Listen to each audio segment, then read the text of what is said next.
Hi, Center Hill. I got another book for you, sweet third, fourth, and fifth graders. This is called The Keeping Quilt, and you see the top, it's by Patricia Polacco. She's one of my favorite authors, and she illustrates her own books. And I usually think they're watercolors, but this looks like drawings. You're gonna like it. Here we go. Be sure you're watching the pictures too, which I know you'll always do. When my great grandma Anna came to America, she wore the same thick overcoat and big boots she'd worn for farm work.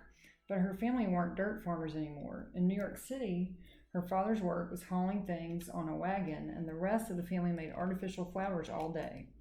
Everyone was in a hurry, and it was so crowded, not like back home in Russia. But all the same, it was their home, and most of their neighbors were just like them. When Anna went to school, English sounded to her like pebbles dropping into shallow water. Shh, shh, shh. In 6 months, she was speaking English. Her parents almost never learned, so she spoke English for them too.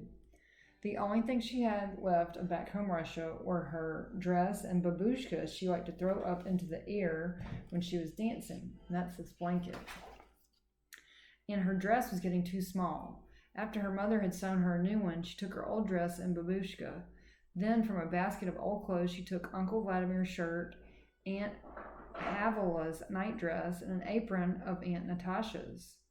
"We will make a quilt to help us always remember home," Anna's mother said. "It will be like having the family in back home Russia dance around us at night." And so it was. Anna's mother invited all the neighborhood ladies. They cut out animals and flowers from the scraps of clothing. Anna kept the needles threaded and handed them to the ladies as they needed them. The border of the quilt was made of Anna's babushka. See it right here? Isn't this a neat quilt?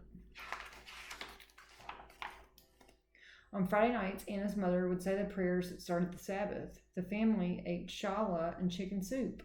The quilt was the tablecloth. Anna grew up and fell in love with great-grandpa Sasha. To show he wanted to be her husband, he gave Anna a gold coin, a dried flower, and a piece of rock salt, all tied into a linen handkerchief. The gold was for wealth, the flower for love, and the salt so their lives would have flavor.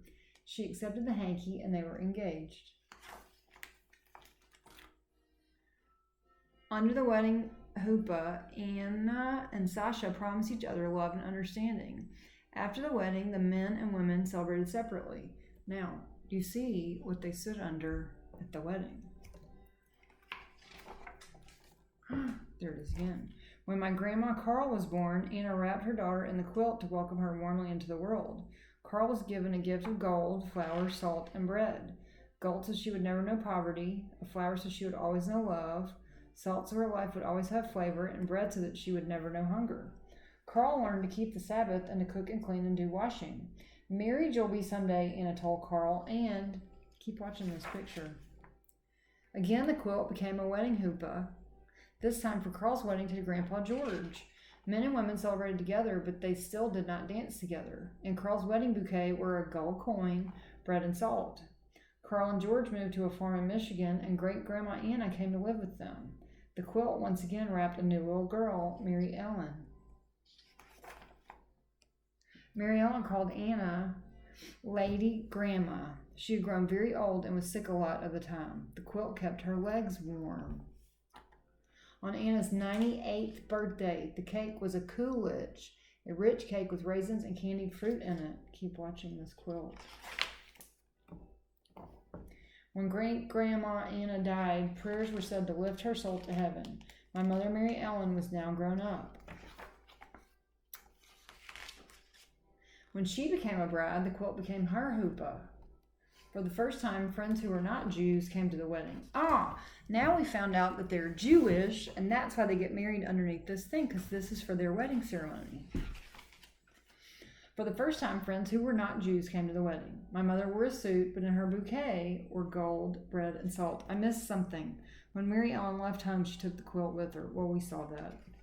Look, and it's in her car. The quilt welcomed me, Patricia, into the world. And it was the tablecloth for my first birthday party. At night, I would trace my fingers around the edges of each animal on the quilt before I went to sleep. I told my mother stories about the animals on the quilt. She told me whose sleeve had made the horse, whose apron had made the chicken, whose dress had made the flowers, and whose babushka went around the edge of the quilt. The quilt was a pretend cape when I was in the bull ring, or sometimes a tent in the steaming Amazon jungle. Dun, dun. At my wedding, men and women danced together. In my bouquet were gold, bread, and salt, and a sprinkle of wine, so I would always know laughter. Here's the hoopla again. Many years ago, I held Tracy Denise in the quilt for the first time. 3 years later, my mother held Steve and John in the quilt for the first time. We were also proud of Tracy's new baby brother. Just like their mother, grandmother, and great-grandmother before them, they too used the quilt to celebrate birthdays and make superhero capes. Ta-da! As the years passed and Tracy and Stephen were growing up, their grandmother took pleasure at every family gathering to tell the story of the quilt. We all knew whose clothes made each flower and animal. My mother was lucky enough to show the wonder of this quilt to my brother's grandchildren, her great-grandchildren. When my mother died, prayers were said to lift her soul to heaven. Tracy and Stephen were now all grown up and getting ready to start their own lives. And now I wait for the day that I too will be a grandmother and tell the story of the Keeping Quilt to my grandbabies. Look, and then here are the pictures of the quilt. Now, this, I didn't tell you at the beginning, is a true story because Patricia Polacco writes books about her own life. So this is a true story, which is pretty neat that Keeping Quilt lasted all those generations. Hope you liked it.